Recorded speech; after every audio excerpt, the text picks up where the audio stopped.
I'm 30. My best friend, Mason, is 29. We've done enough shoulder season trips to think we're careful, not brave. Mid-October looked perfect for a quick weekend near Estes Park. Cold nights, clear skies, elk moving in the meadows, and not many people. We drove up US 34 from Loveland, grabbed groceries at the Safeway on Moraine Avenue, and checked the forecast at Beaver Meadows Visitor Center. Lows right around freezing, calm air, no storms moving in. Our plan was simple. Stage at Elk Meadow Campground, crash there, and in the morning decide between Deer Mountain or Lumpy Ridge. We paid at the self-serve kiosk, picked a site with a little privacy, and told ourselves we'd sleep better outside the town noise. We don't drink on these trips, no drugs. We hang food right, keep the site tidy, and point the car nose out for a clean exit. That evening we boiled pasta on a pocket stove, cleaned up, and turned in early. I kept my headlamp, keys, and knife in the tent's mesh pocket, shoes facing the door so I could slip in fast. It felt routine in a good way. Sometime after 2 in the morning, I woke to the slow crunch of footfalls in the duff. Not heavy, not a bull elk dragging a rack through branches. The steps paused every few beats, like whoever it was kept listening. My first thought was elk anyway. I've seen them wander through this campground at night, but the rhythm stayed wrong. I slid my hand over to the knife and nudged Mason's calf. He went still.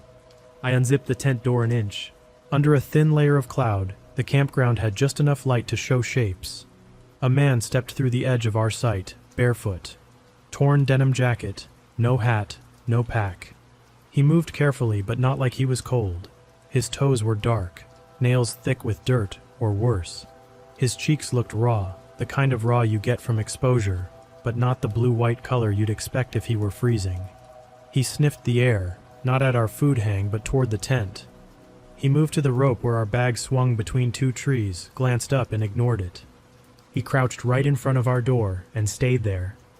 I could see the outline of his jaw through the nylon. Mason's breathing went shallow. I kept one hand on the knife and the other steadying the zipper so it wouldn't rattle. The crouch wasn't a stretch. It was a choice to get level with the sleeping area. I counted to 60, then another 60. He didn't speak. He didn't shake the tent. He just watched. Headlights washed across the sights as a car moved along US 36 beyond the fence. The beam swept our way. The man rose smoothly and jogged into the trees. No stumble, no sound beyond that careful crunch. When the sky lightened, we found the evidence I already knew would be there. 2 sets of human tracks circling the tent. One narrow and barefoot with the big toe slightly splayed, the other a wider boot tread. The loops went around twice, cut toward the food hang, then returned to the tent. No animal sign, no trash raided. Our cooler, still locked in the car, was untouched. We packed the stove and valuables, left the tent up, and drove straight to Beaver Meadows Visitor Center when it opened. I gave the desk ranger a straight report. Times, site number, behavior, the 2 different tracks, and that the barefoot man crouched and stared at our tent for several minutes. The ranger listened like he'd heard versions of this before. He said he'd notify Larimer County Sheriff's Office because Elk Meadow is outside the park boundary, then reminded us to keep food hung and not to confront anyone lingering around the sites. Call if something changes, he said. It wasn't a brush-off. It was the advice they give when people are the problem. We went into town, got coffee, and bought a cheap door alarm and extra paracord from a hardware aisle. Back at the campground around midday, we relocated to a site a few spaces closer to an occupied 5th wheel. We rigged a simple ankle-height line around our tent with a camp mug clipped on so it would clink if the line moved. We set our keys and headlamps where we could grab them without searching. The evening was loud in the normal way. Elk bugled somewhere down toward Moraine Park. Cold crept in as the last day hikers trickled past. Only a handful of rigs remained. We ate, cleaned up, and got horizontal again, both of us pretending to read on our phones until our eyes kept watering from the cold air. The mug clinked once around 1:45. Then again, a higher sound like the line had been lifted instead of kicked.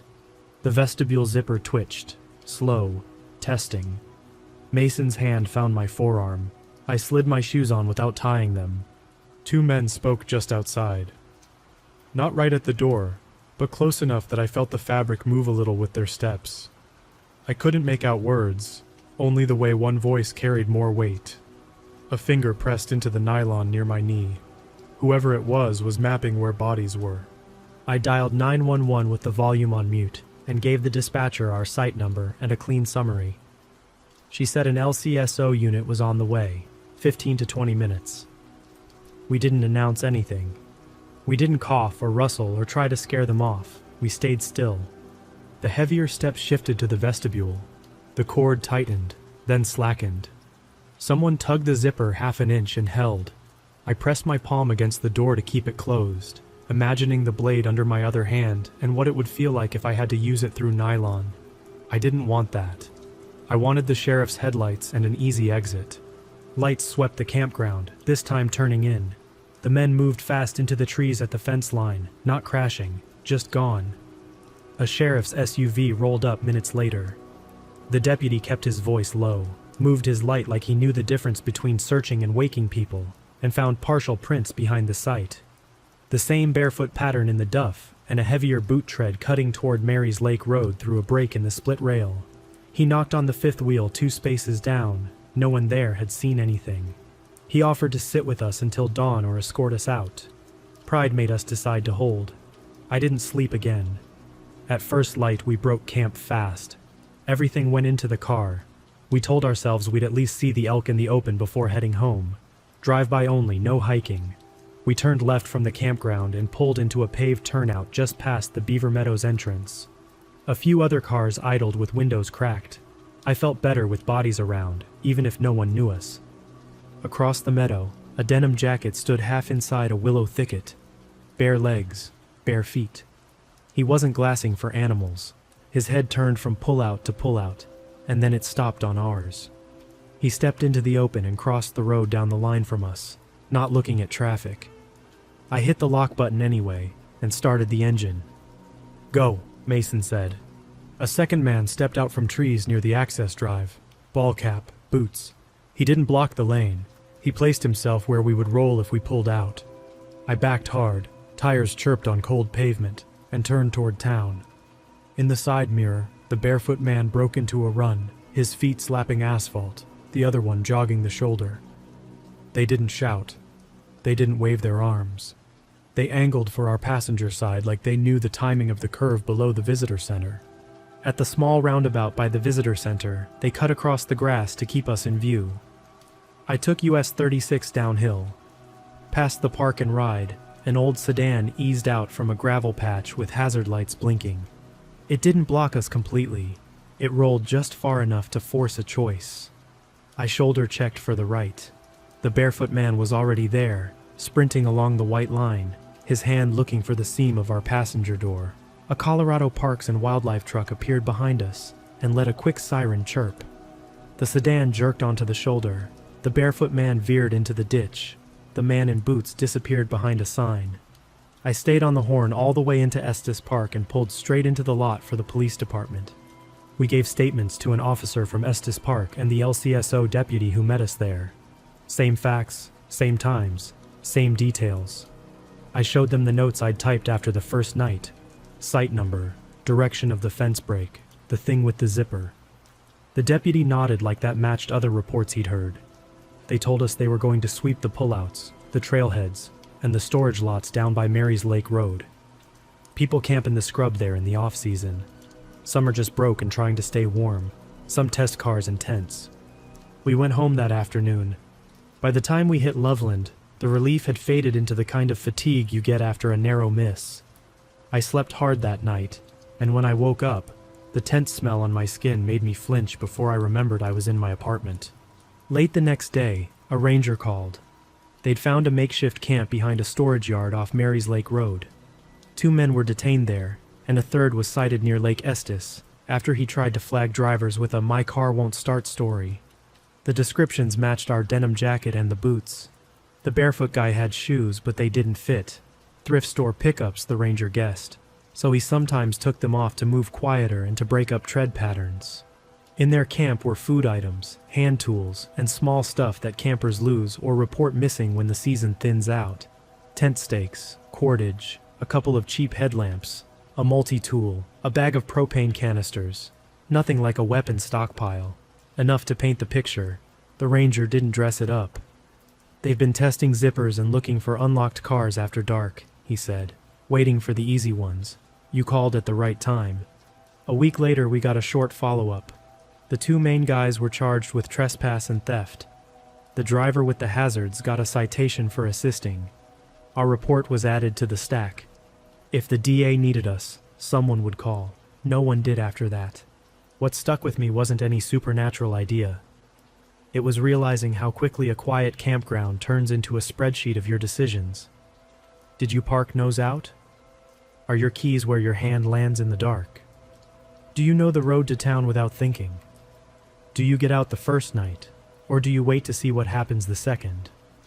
If you camp late in the season around Estes Park, you'll hear elk and highway noise, and maybe a tent zipper from someone who got up to pee.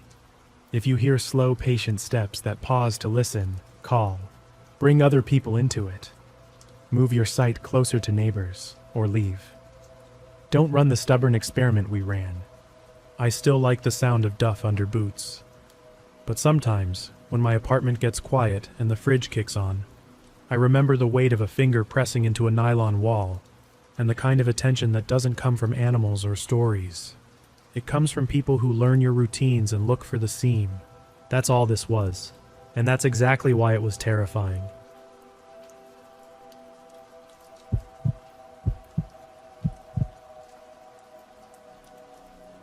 I grew up in the Silver Valley, and if you spend enough winters there, you learn the back roads the way other people learn family trees. Who cut them, who drove them before they were signed, where they wash out in spring. My dad worked the mines when I was little. I took a different path, eventually got a steady job in northern Idaho, but I still hunt and camp in the same hills. My son Ryan turned 16 this year. He shoots well, carries his weight, and is old enough to want memories that belong to him. Early November, right before the heavy snow, felt like a last chance trip. Short days, cold ground, clear air. We'd camp above Kellogg, near the old smelter ruins on the spur everyone calls Old Smelter Road, then hike the ridges the next morning and be home by Sunday night. We rolled off I-90 at Smelterville just after 3, grabbed coffee at the gas station, and headed up the narrow road that climbs into the timber and old claims. Larch needles lay in thick mats where the wind had dropped them, and the ground had that frozen thawing look. Crunch on top, mud underneath. The smelter foundation sits like a broken tooth in a small flat above the creek. You can still see the angles where walls used to stand, and the concrete is pitted and black in places. Some people say the soil up there is bad. Others shrug and say it's been a long time. I've camped worse places. We parked the truck on the firmest patch of ground I could find, 30 yards from the ruins, and set the tent. Canvas wall, stove jack, cots. Ryan gathered deadfall, and I split kindling while the water heated on the camp stove. Past the concrete, the slope rose in a mess of alder and fir, then broke into open ground with slash piles and old dozer berms. No houses up there. No lights after dark except what you carry. That's part of what I wanted for him. Silence you can measure, the kind that makes you hear how loud your own movements are. We ate early, venison backstrap and potatoes in foil, then checked our hunting rifles, hung the food, and ran through morning plans. Ridge Trail to the east, look for sign in the draws, cut back on the old spur road. Ryan had been reading about the mining days and asked me what it looked like when the stacks were running. I only remember the tail end, night orange over smoke, a smell like batteries, and my dad's hands coming home black no matter how hard he scrubbed at the sink. By 7 it was full dark. The temperature dropped fast. Fire felt good. Ryan told a story about a guy from school who swore he saw a mountain lion cross a neighborhood yard in Post Falls like it owned it. We laughed. After a while we stopped talking and watched the fire. The sound you get at night up there isn't quiet. It's small things working. Needles falling, frost forming, the little clicks and adjustments of metal cooling. I've heard those 1,000 times and never thought much about them. Around 8 though, I noticed a pattern that wasn't random. Short, careful movement in the brush. Stop. Then 3 more steps. Stop. Ryan heard it too. He looked at me, not scared, but alert. Deer, I said. Maybe elk nosing around the edge. The wind ran in light gusts from the east. Every time it shifted, a smell came with it that didn't belong to cold dirt or wet leaves. Not skunk, not dead deer. A sour edge like spoiled milk and something iron. You smell that in the field sometimes when someone's gut shot an animal and it's laid up a while. But there was no shot, and it held even when the wind went steady and the fire burned clean. Probably a carcass down in the draw, I said. Coyotes working it. Keep your light low if you need it. We put another log on and let the night move. The careful steps came and went, always sticking to the same depth beyond the light, like something keeping the circle. I kept telling myself deer do odd things, and the smell would make sense in the morning. Around 10, the fire settled into a bed of coals, and the heat became steady instead of bright. The wind shifted again. The metallic edge got stronger, enough to taste in the back of the throat. Ryan coughed, then covered it like he didn't want to give anything away. He reached for his bolt-action rifle and slid around in with that smooth, quiet motion you get when you've practiced because your dad made you. I checked my own deer rifle, mostly so he would see me do it and not feel jumpy for having his in hand. The dragging sound started close to 11. A scrape first, then a definite pull. Weight on dirt. Stop. Another pull. Not wheels, not hooves. I pointed toward the truck and Ryan nodded. We didn't panic. We stood up together and stepped to the far side of the fire where our packs and boots sat. You can feel when something has found you, rather than just happened across you. That's the closest I can get to describing it without dressing it up. The sound circled, disappeared, then came back from higher on the slope. Every time it stopped, the night went solid. At midnight, I saw it. Not a full shape at first. Movement at the edge of the glow, just outside where the light dies. Tall. Shoulders lifted high like someone carrying a load with the wrong muscles. It moved without the swing you get when people walk relaxed. The steps were long and fast but flat, like each foot expected the ground to give. A dark bundle hung over one shoulder. It swayed heavy and bumped against the figure's back. I didn't say anything. I just watched. It took 2 more steps and turned its head. I saw the dark oval where a face would be, and what looked like a cap pulled low. There was no beam of light on it, no eye shine, nothing to hang the shape on except angles. My body did that thing where it gets ready all at once. I reached behind me and put a hand on Ryan's coat without looking away. He didn't speak. The figure stopped. The bundle slid from its shoulder and hit the ground with a dull thud like wet fabric full of something dense. Both hands came down to adjust whatever harness or strap had been across its chest. I saw a brief flash of metal, buckle or ring, caught by the coals. It stood there for a second, facing us, not moving, and I understood we were looking at each other. "Kill the lantern," I said low. Ryan clicked it off, and the clearing compressed to the fire and the cold. The figure started toward us. Not a charge, not posturing, just a straight walk that erased distance too fast. That's what made it wrong. It came like somebody who had done this before and didn't need to think about it. Ryan's breath hitched. I stepped backward. "To the truck," I said. My voice sounded like I had to push it through something. We stomped the fire with our boots. Embers scattered, then dimmed. The dark pressed in. Every step we took toward the truck felt loud, even though we tried for quiet. Behind us, the footsteps changed from dirt to small stones, and then to the hard patch near the fire, and the pace quickened in a way that made the hair on my forearms rise. I didn't run. Running breaks you up. I got to the driver's side, yanked the door, and slid in with my rifle across the seat. Ryan was already in and had his rifle pointed down with the safety on like I drilled him to do. The dome light was off because I'd killed it months before for exactly this kind of thing. The key turned slow. The engine caught with a shudder that told me it was colder than I'd thought. Headlights flared. The beam hit the bundle first. It wasn't a pack. It was a sleeping bag, dark blue, ripped in long tiers and still zipped shut. The zipper tab glinted. The bag bulged unevenly. Something inside had mass enough to flatten the grasses beneath, and where the fabric was torn, I saw the pail of stuffing, or something else. I don't know. I don't claim more than that. Ryan made a sound I'd never heard from him, a half inhale that locked his chest for a beat. The figure didn't flinch at the lights.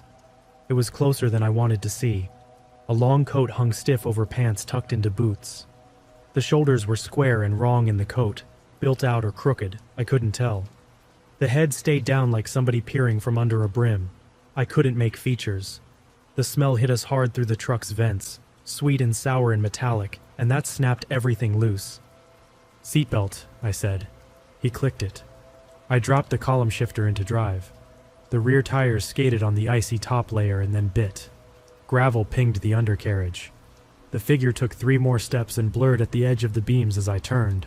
Then it was behind us, and the trees caught the light instead. Old Smelter Road isn't a place to drive fast at night. There are ruts that will grab your axle and ditches that come out of nowhere. I drove fast anyway. The headlights showed a tunnel of branches and the battered line of the road. The truck heaved and thumped. I kept my hand steady and my foot even. My mind tracked distance to the highway like it could stitch it shorter. No one followed within the lights. Every turn felt like it would be the one where we'd meet headlights coming the other way, but there weren't any. We hit the town lights of Kellogg like coming out of water.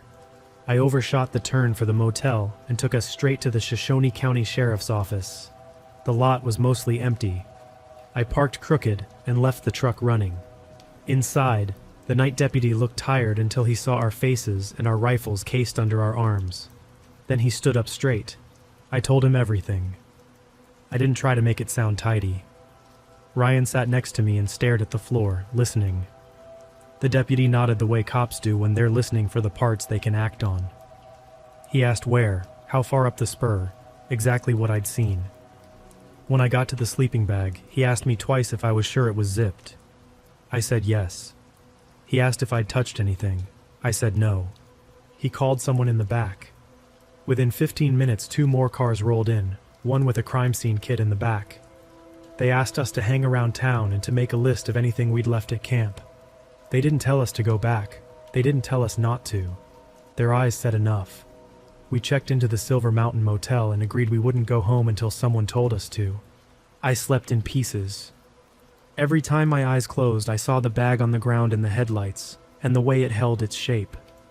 Ryan didn't sleep. He lay on his side with his back to me like he thought I wouldn't notice. Around 6, I gave up and turned on the news, kept the volume low. We ate breakfast at the diner by the freeway.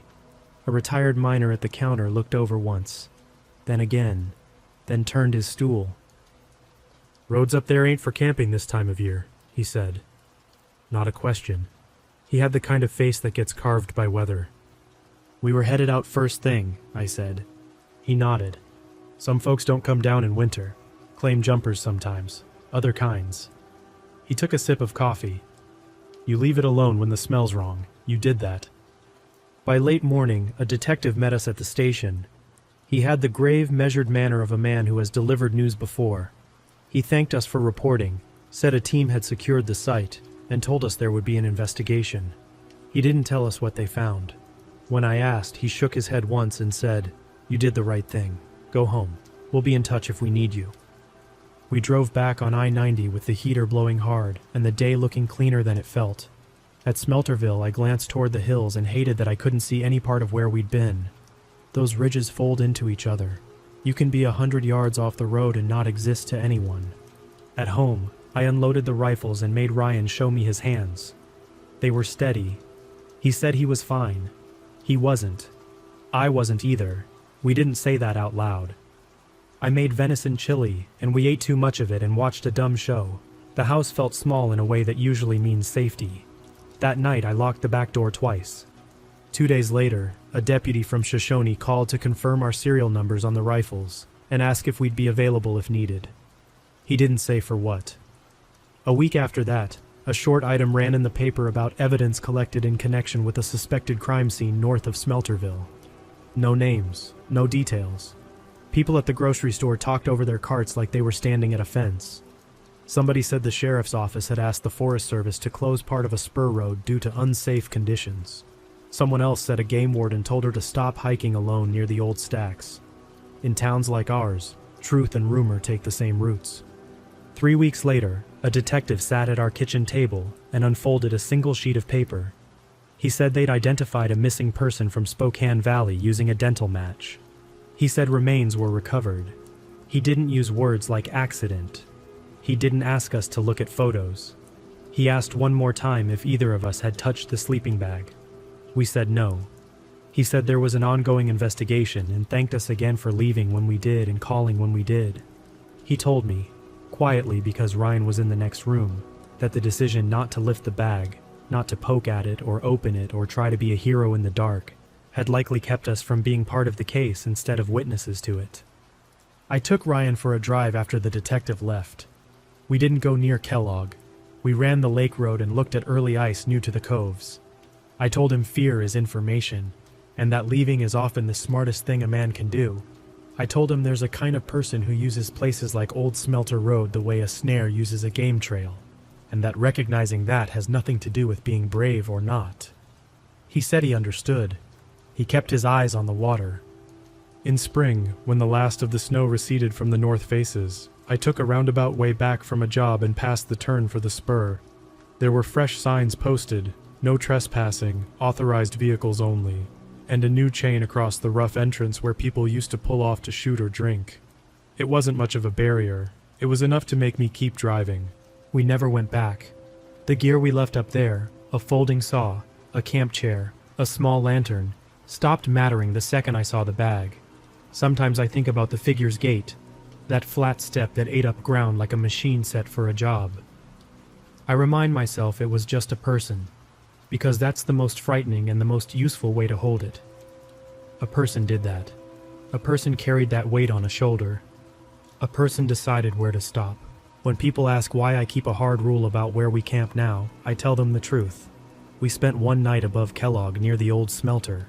We heard a dragging sound in the brush and smelled a thing I hope you never smell. We saw someone in our firelight carrying a zipped sleeping bag that had no reason to be heavy.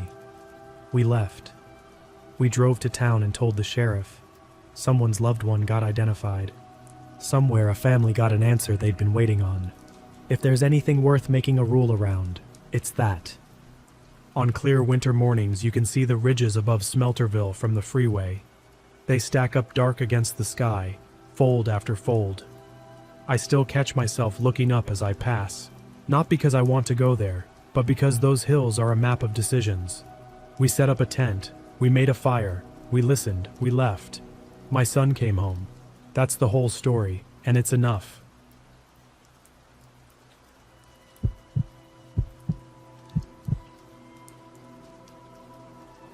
I grew up in West Virginia and learned to camp from my dad before I learned to drive. My younger brother Jason and I still try to get out a couple times a year. We stick to public land, leave no trace, and keep our food put away. We aren't thrill seekers. We go to fish, eat too much over a fire, and sleep hard. Early last October we picked a spot I'd only heard about from an old coworker, Lost Fork Creek in the Monongahela National Forest, Tucker County side. He said the trout were small but aggressive, and that if you were willing to rattle down a rough service road, you could camp close enough to the water to fall asleep to the sound of it. We left Elkins late morning, stopped in Parsons for gas and ice, and turned onto the forest road just past Red Creek. The pavement gave up quick. After that it was gravel, then two ruts with weeds in the middle. The map showed a spur that went toward Lost Fork Creek, and we took it, crawling along in 4 high. The trees closed in and the sky went from blue to a dull gray filter. No bars on the phone, which we expected.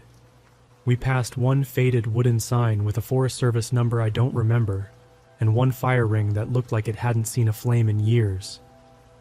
The clearing we chose sat about 50 yards from the water on a flat patch of dirt and leaves. Someone had built a waist-high ring of stones years ago. There were no fresh tracks, no beer cans, no cut saplings. If anyone had camped there recently, they were tidy. We parked the truck nose out of the clearing in case we needed to turn around fast, then set up 2 small tents, a tarp over the cooking area, and hung a bear bag. It was cold enough for your breath to show once the sun dipped, but the day was bright and calm. That first afternoon we fished. The creek was narrow but lively, clear enough to see small pools against the undercuts. We kept a couple 8-inch trout and let the rest go. We salted the fish, wrapped them in foil with a little butter, and set them on the coals while a pot of coffee perked on a wire grate. It felt like every other good campout we've had, quiet in a way you only get when you're a long way off a highway. The only random sounds were acorns dropping through branches and the occasional snap from the fire. We turned in early. Nothing happened the first night beyond normal woods noise. I woke up once to pee and stood for a minute watching my breath in the beam of my headlamp. The creek made a steady, low sound. I could smell wet leaves and wood smoke. Jason snored, which he denies, and I slept again. Day 2, we hiked upstream with light packs and found a wider bend where the creek slowed down. The air had that glassy feel you get before a cold front. We saw no one, no distant engines, no voices. Mid-afternoon we headed back, gathered more wood and ate early. By dark the temperature had dropped hard enough that the coffee felt mandatory. We let the fire sink to a steady bed of coals and talked mostly about boring stuff. Jason's transmission making a noise, whether it was worth re-roofing the garage ourselves. The first splash came while I was mid-sentence. It wasn't a fish. If you've spent time around water, you can tell the difference. This was a heavy rock hitting from up our side of the creek, not far, probably 40 or 50 yards upstream. We both went quiet. 10 minutes later, another. The timing was weirdly even. Not frantic, not random. Same spot, same weight. A third came after another stretch of silence. It wasn't wind knocking something loose. It was placed. Someone's messing with us, Jason said. Maybe a fisherman, I said, though it was full dark and getting colder by the minute. We both stood, lights off, trying to pick up any shape between the trunks. The fire hissed a bit where a green stick had slipped into the coals. Hey, I yelled toward the sound. We're camping right here, knock it off. The rock tossing stopped. The quiet that settled in after wasn't dramatic. It was the kind of hush you notice when you realize how much noise water covers. Then we heard footsteps on the far bank, slow, heavy, careful, moving along the narrow gravel edge. Crunch, pause, crunch. The weight sounded like a person, not a deer. We grabbed our lights and swept them, and for a split second I caught a form between two trees. Tall, broad through the shoulders, an old canvas coat hanging long. The beam hit bark, hit leaves, then a pale shape that moved fast out of sight, back behind a trunk. No face, no details I could hold. Hey, Jason said, louder this time. That angry voice you get when you're spooked and don't want to sound like it. We're armed. He didn't wait for an answer. He pulled his lever-action deer rifle from the tent vestibule, thumbed the safety, and fired straight up. The crack came back off the slope across the creek and died out. I watched the spot where I'd seen the coat. Nothing moved. Then, from somewhere a little farther back in the trees came a deep, wet coughing sound. Short bursts like someone trying to clear a chest that won't cooperate. It wasn't theatrical. It sounded like a real person who was sick or had been smoking for 40 years. Okay, I said. We're done. Pack it. We killed the fire with a pot of creek water, stirred the ash, and poured another pot on for good measure. We packed in silence, each of us pausing now and then to scan the trees with our lights. No more rocks. No more footsteps near the water. Once, up on the hill across the road, I saw a darker shape inside the dark. Just stillness that shouldn't have been there. Then nothing when I hit it with light. The walk out was under 2 miles, but it felt longer, because the road got tight in places, and the slope pushed down toward the creek on one side and up toward broken rock on the other. We kept our headlamps pointed low so we wouldn't blind each other and moved fast without running. Not 20 yards into it, we heard something in the trees keeping pace to our right. Leaves brushed. A small branch shifted, then quiet, then the sound again when we moved. It never crashed, never rushed. It just paralleled us, matching our walk. When we stopped, it stopped. When we started, it started. I would have written it off as nerves if Jason hadn't whispered, "It's pacing us," without me asking what he heard. We hit the first tight spot where the road narrowed and climbed a little. The slope on our right rose steep and close. I swung my light up and caught eyeshine for a fraction of a second. The height was wrong for a deer, too high and too steady. Then it was gone, not with a run, just with a small shift deeper into the trees. The smell of wood smoke drifted across us in a faint thread. We didn't see a fire. There was nowhere flat enough close by, and the scent faded fast. We kept moving. I counted my steps out loud for a while just to keep my brain from jumping to the worst conclusion. Around a bend, the truck finally came into view, silver in the headlamps like a promise. As soon as it did, the pacing stopped. The woods didn't do anything dramatic. The small noises just went back to what they'd been before. We threw our bags in the bed, got in, and locked the doors without speaking. I started the engine and kept it in low until the road widened again. Then we drove back toward Parsons like we were on rails. Neither of us wanted to look in the mirrors. We took a room at a cheap roadside motel. The clerk asked if we were fishing and told us the state was going to stock a different creek the next week. I nodded like I was listening. I slept in my jeans. At 7 the next morning we went to the ranger station. I figured we should at least tell someone that there was a person out there throwing rocks and pacing campers through the trees. The ranger who talked to us was in his 50s, calm, the way people get when nothing in the woods surprises them anymore. I told him everything. The rocks, the coat, the coughing, the pace in the tree line, the way it all stopped when we got to our truck.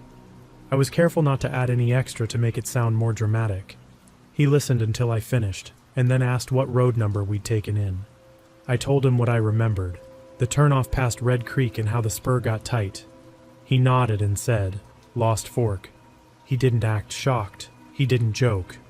He said, "We've got a guy who lives out there, has for a long time, off the grid, keeps to himself most of the year. He's not friendly in October.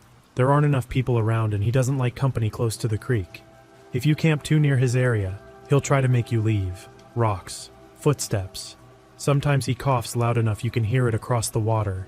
Jason asked if the man had a name. "Not one we use," the ranger said. "We don't have an address to put on a report even if we wanted to. People see him now and then in an old coat. He knows the old logging paths better than we do. There's no reception out there, and he's got enough space to move. We keep an eye on it when we can. If you're set on camping in that district, stay east toward Red Creek or south toward Otter Creek. You'll be happier."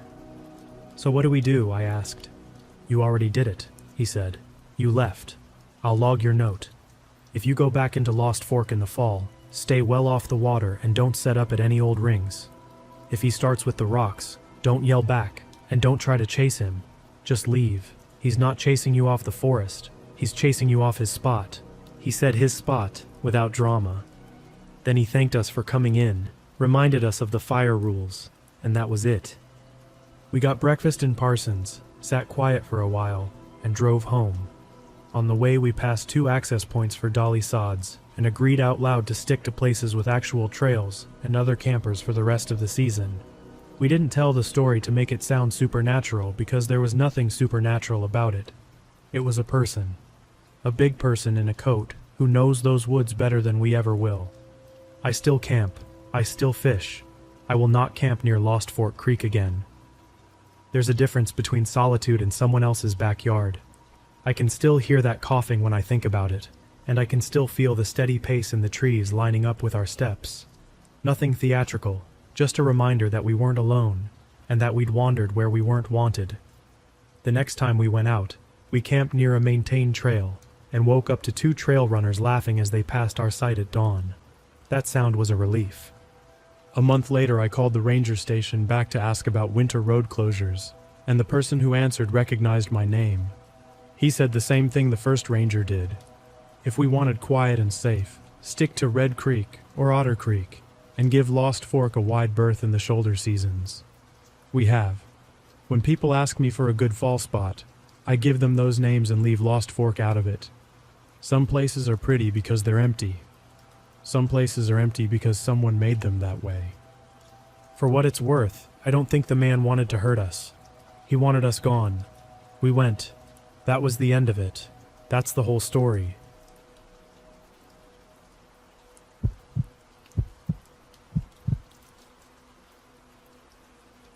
I'm not from Oregon, but I know the state well enough to pick a quiet lake when I want one. Fall Creek Lake sits east of Eugene, tucked into the foothills where the trees close in, and the air carries that sharp, cold smell you only get in October. The campground maps show plenty of formal sites, but there are also pullouts and primitive spots if you follow the narrow gravel roads along the shore.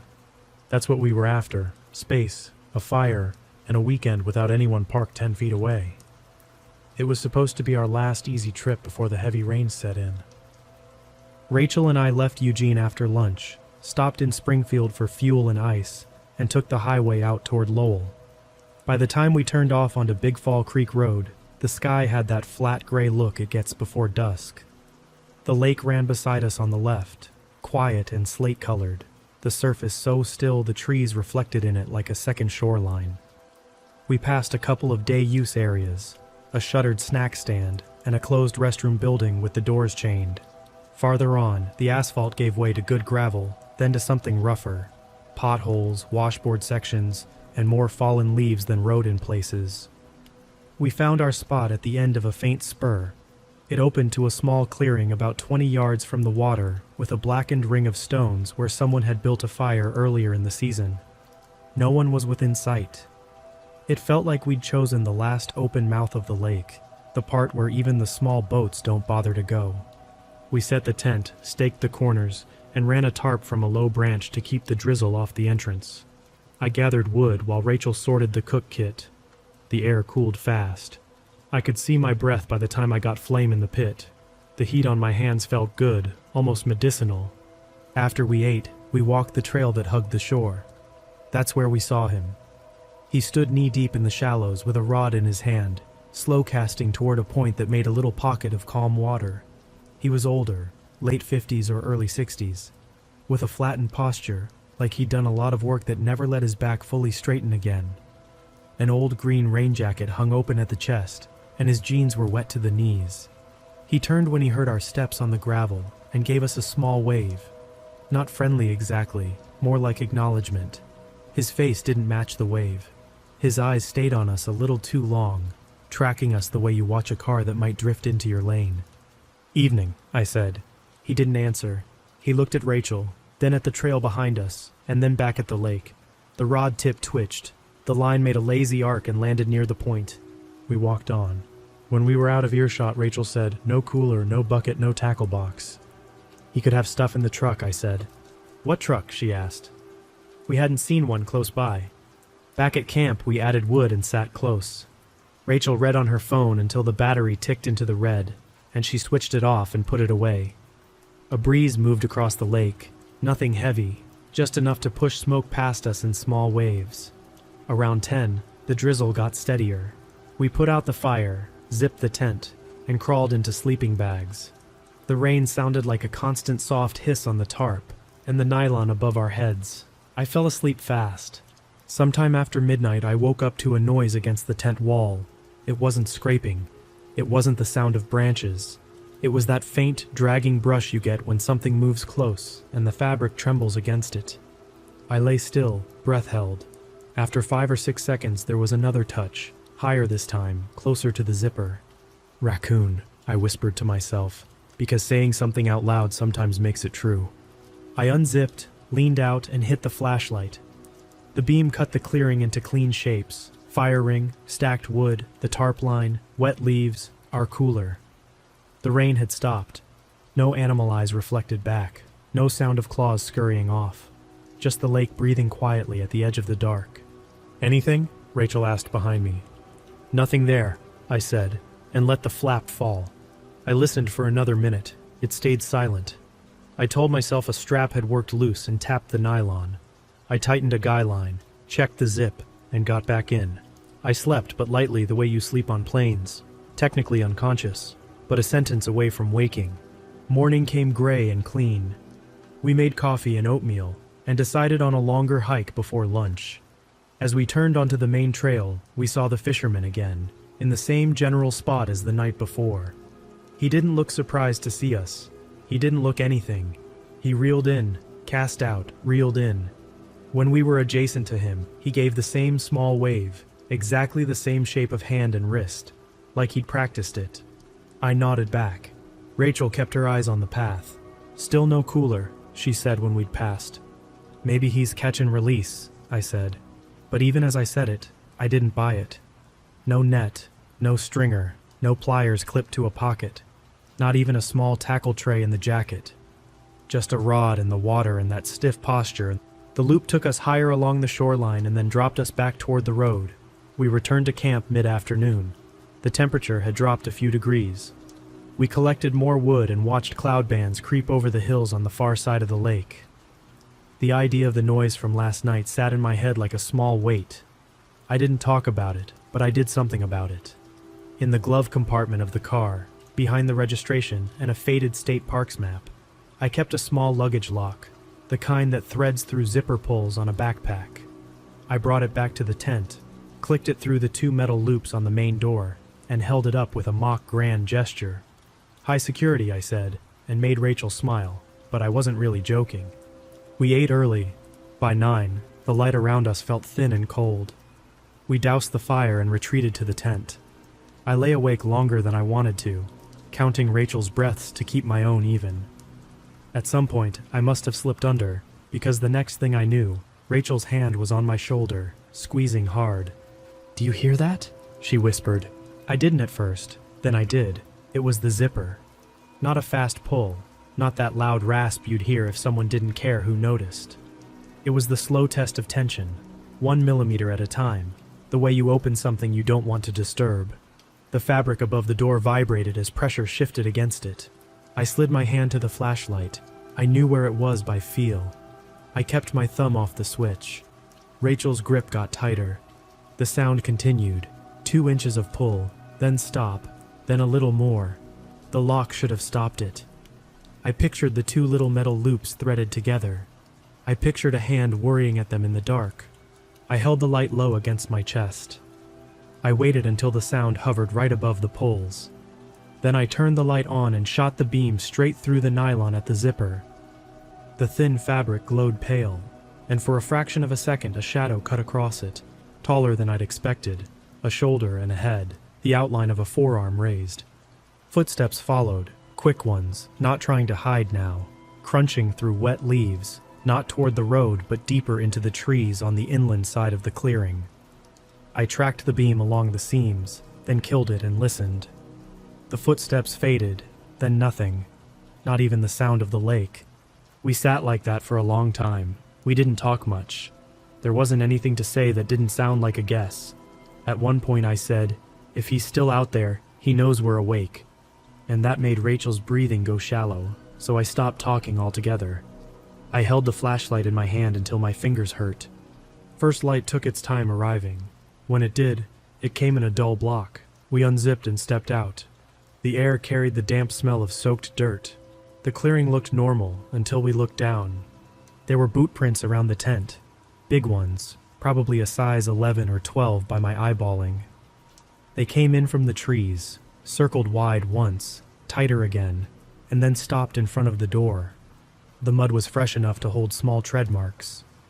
I crouched and measured one with my palm. The toes had pressed deeper than the heels, like the person was leaned forward, weight over the balls of the feet. The zipper was down maybe an inch. The tiny brass lock wasn't there. Rachel reached for the pulls, then stopped like the zipper might bite. "Don't touch it," she said, and didn't know why she was saying it until the words were out. We packed. It took 10 minutes. I shoved the coolers and the cook kit in the back of the car and collapsed the tent in 3 movements, pins still stuck through the corner loops. My hands shook as I bent poles.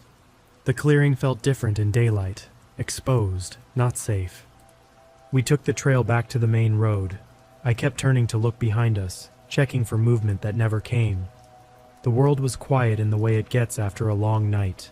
Everything muted, like sound itself is tired. We didn't pass anyone. At the trailhead, 2 vehicles sat in the lot. Our car and a white older model Chevy truck with peeling paint and a dented rear bumper. It was parked at a slight angle, nose toward the trees, like someone had pulled in fast and cut the wheel late. The bed held a sun-bleached sleeping bag and a jumble of fishing line that had knotted on itself. An empty soda bottle rolled in a groove near the tailgate.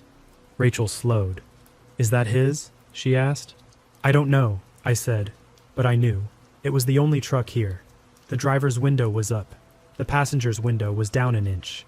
Through the glass, on the floorboard, I saw shoes, women's shoes, flats, and cheap sandals, 2 pairs of running shoes, all in different sizes, all clean.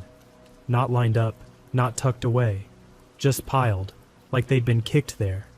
Sitting on the seat above them was a plastic grocery bag tied in a knot. I could make out a brush through the thin film of the bag. A hairbrush. Long strands of hair were pitched across the bristles, dark and tangled. My brain took in the details at a very slow speed, like it was trying to spare me the full picture by limiting bandwidth. I felt Rachel's hand on my elbow. She didn't squeeze. She didn't have to. I could feel her trembling. I put my free hand over hers and steered us to our car. We loaded the last of the gear. I looked up once and saw movement across the lot. 30 yards away, on the far side of the trees, a man stepped out from the shade.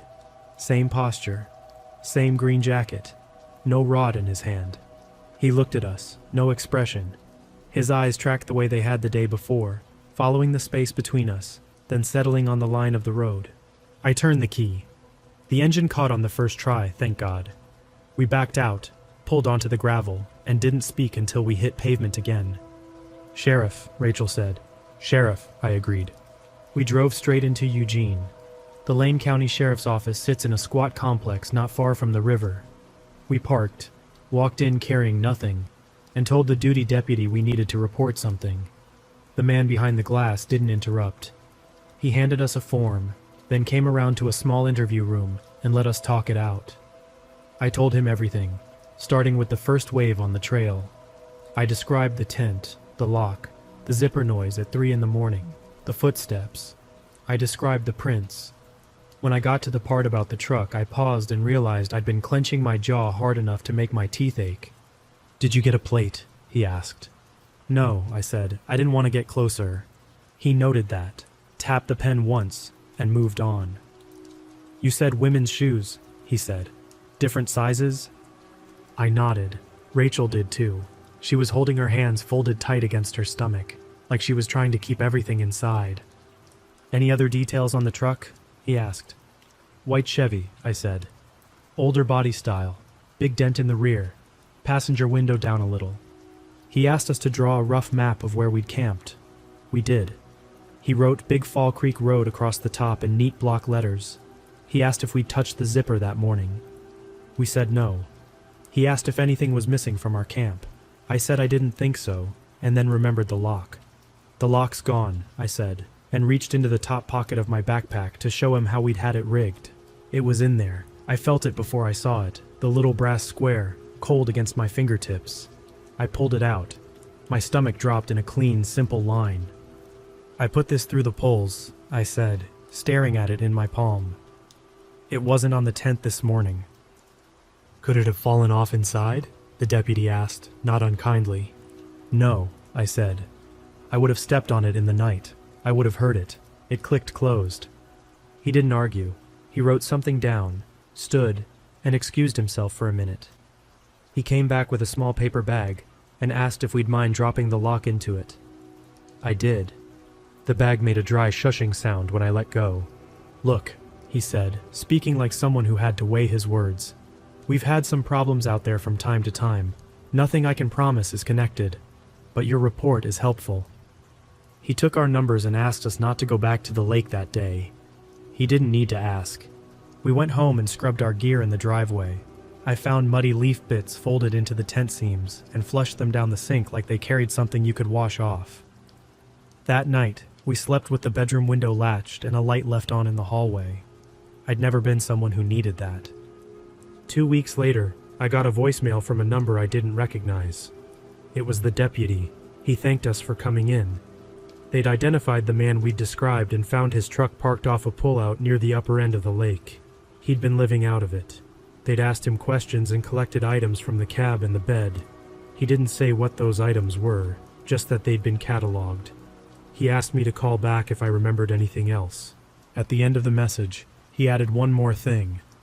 "Your campsite," he said, "was the farthest one out that weekend.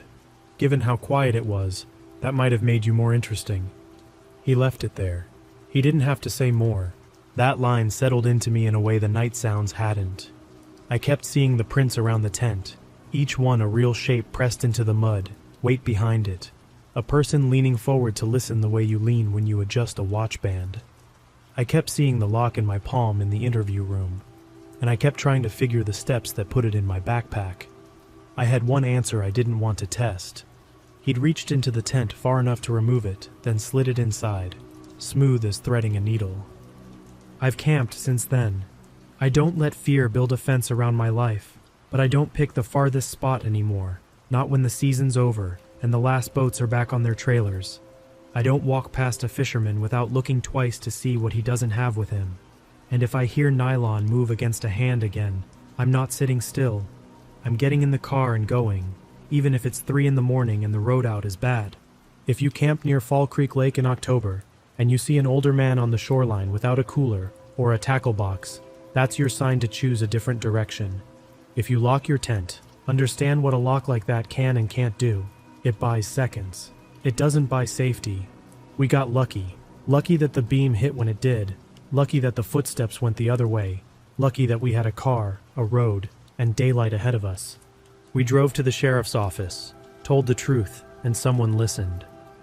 That's the part I hold on to. That, and this. Isolation is part of the draw out there, but it's also how some people choose their targets. Don't make it easy for them.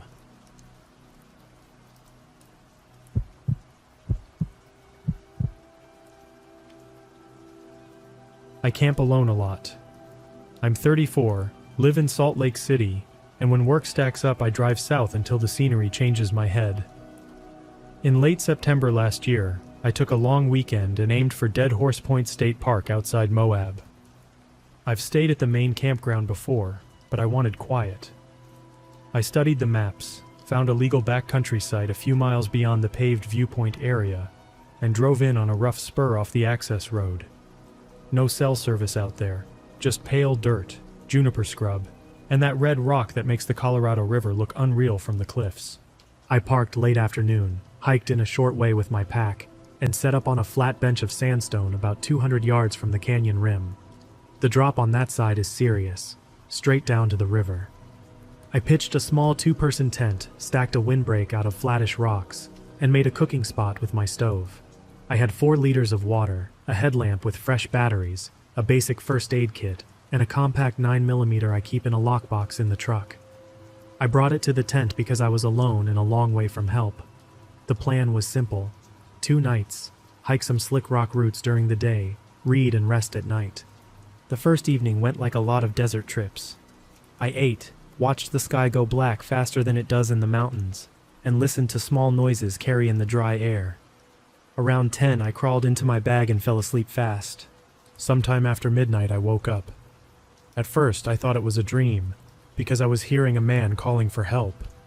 The voice wasn't loud, but it was clear. I unzipped the door and sat up. The calls came from the direction of the rim, short bursts, then long stretches of quiet. They sounded like a person trying to conserve energy. Help, please, over here. I grabbed my headlamp and stepped out. The air had dropped into the 40s. I could see my breath. "Hey," I shouted, "where are you?" The answer didn't come right away. I stood there with the beam sweeping through junipers and boulders. The light vanished into the open space above the canyon. I took a few steps toward the rim, then stopped. I've done enough trips to know how fast people get into trouble when they leave a safe spot in the dark. I yelled again, promising to help, asking for a direction. Then the voice came back, close enough to feel wrong. Not the words, "I'm over here." My words, "Where are you?" copied back at me in the same tone I had just used. Not similar, the same. For a second I froze, waiting for a laugh or an explanation. None came. The night went quiet in a way that doesn't feel like quiet. I backed up to the tent and reached inside for my jacket. I told myself there were campers somewhere else on the bench, someone with a messed up sense of humor, and my nerves filled in the rest. I stood there sticking to that idea for maybe 30 seconds before the voice came again. It said, "Where are you?" But this time it chopped the last word like the person was running out of air. It was still my voice. I added fuel to the little fire I'd kept going for warmth, then sat on a rock with the flashlight across my knees. I listened hard. No rhythmic scuff of someone walking, no clink of metal, no breath. Just space and my pulse. That's when I saw the coyote. It was just outside the circle of light, standing where the fire made the rocks glow. I've seen plenty of coyotes. This one was thin and mottled, with rough patches missing from its coat. It stood facing me and didn't move, not a twitch. I kept the light on its chest and tried to make sense of how still it stayed. After half a minute, it tilted its head farther than I thought it could, held it there, then leveled it again. No flinch from the lamp, no blink. I picked up my pack and worked in the 9mm. The coyote took a step forward, not a normal trot or slink. It shifted up, rear first, like it didn't understand the order of its own joints, and stood taller. Then it walked. 2 steps, upright. The gait wasn't smooth. One knee drifted in, then out, like someone working through a limp. The same uneven rhythm I'd heard in the voice. Stumbling, then steady, then stumbling again. I've been scared plenty of times in the backcountry. Bears in the Uintas. A thunderstorm that pinned me behind a boulder for a half hour above Alta. This was different. I wasn't looking at a big animal. I was looking at a wrong one. I racked the slide quietly and shouldered the pack. "Hey," I said, like I was talking to a dog you don't want any closer. No. The coyote crouched. Sound came out of it, not a howl. It started with a bark and immediately shifted into my voice saying, "Where are you?"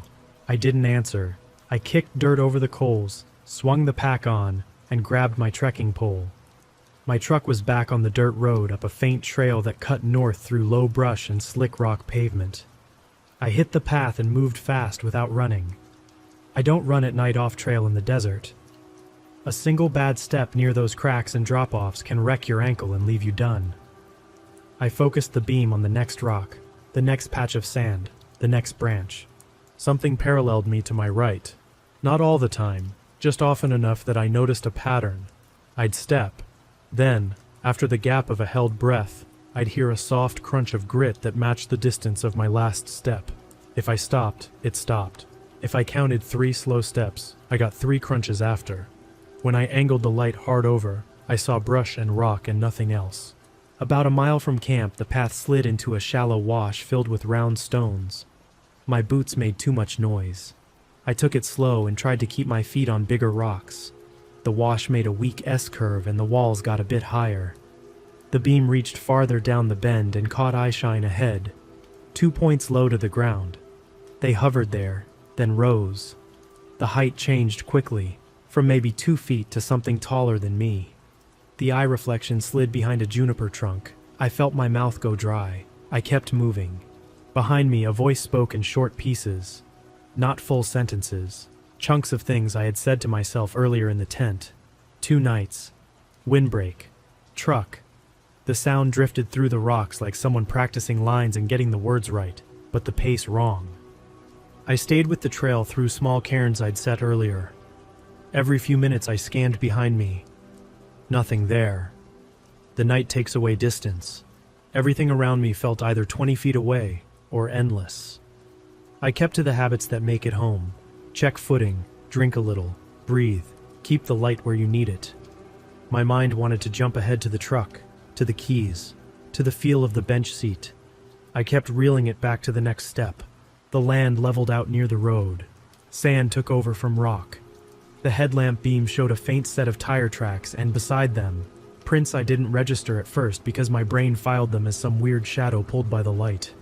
Then I aimed the beam straight down and felt my stomach drop. Bare feet, no tread pattern, no toe splay like an ape. Just long, flat shapes with rounded ends and a deep bite in the sand where the ball would be. They were too large for a person. I wear 11s. I laid my boot next to one and it extended past my heel and past my toe. Easy, maybe 16 inches.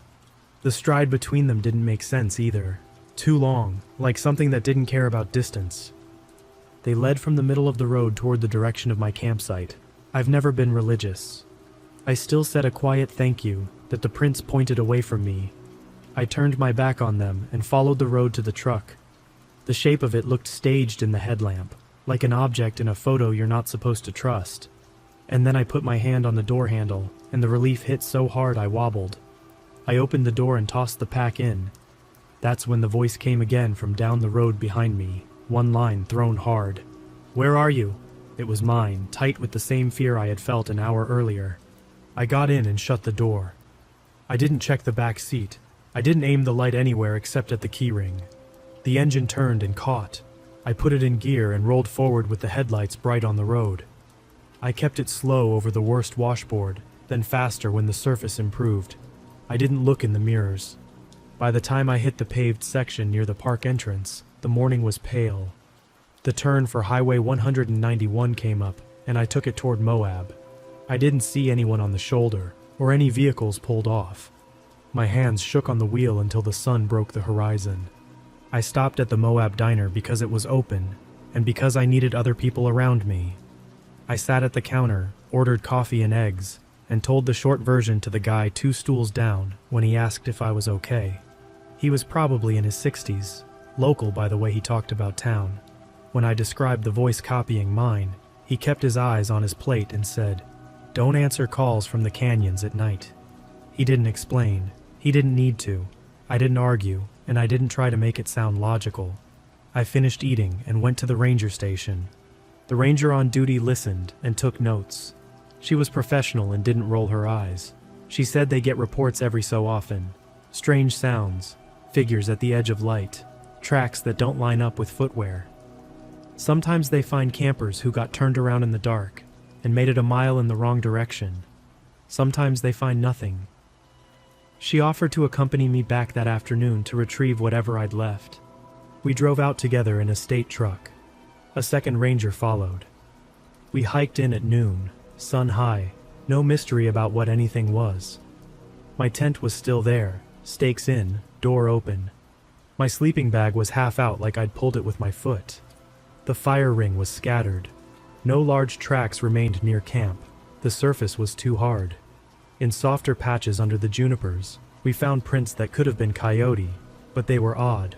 Fronts set strangely close to the rears. Occasional scuffs as if something had slipped and caught itself. The rangers photographed them and shrugged in the same motion. Animals misstep too.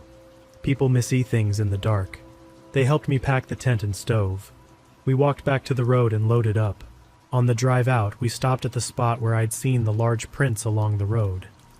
Daylight showed the same impressions I'd seen by headlamp, only faint now, drying at the edges. The longer I looked, the less sure I felt. Could 2 overlapping tracks, deer and human, make that shape?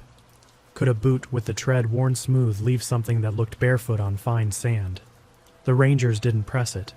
They took a few more photos, nodded, and we headed for the highway. That night, I slept at a motel in Moab with the curtains open and the TV on low. The next day I drove back to Salt Lake and put my gear away like I always do. Wash the cook pot, hang the tent to dry, count the fuel canisters. I oiled the 9mm and locked it up. The routine helped. I've camped since then. I've gone back to the desert too, but not near Dead Horse Point and not alone. When friends ask why, I tell them it's a long way down from those cliffs, and you can't get turned around at night if you never step outside. That's the practical reason. The other reason is a thing I keep to myself. Every once in a while a phrase will slip out of my mouth and I'll hear it like a recording a second later in my head. The same rise and fall, the same exact pacing. It's just memory doing what memory does, replaying my own voice back at me. That's what I tell myself. And if I'm on a trip and a person calls for help from the rim after dark, I wait for daylight, and then I go. I bring more people. If someone needs real help, we'll find them. If it's something else, it can keep its distance. The tent I left that night is back in my gear closet.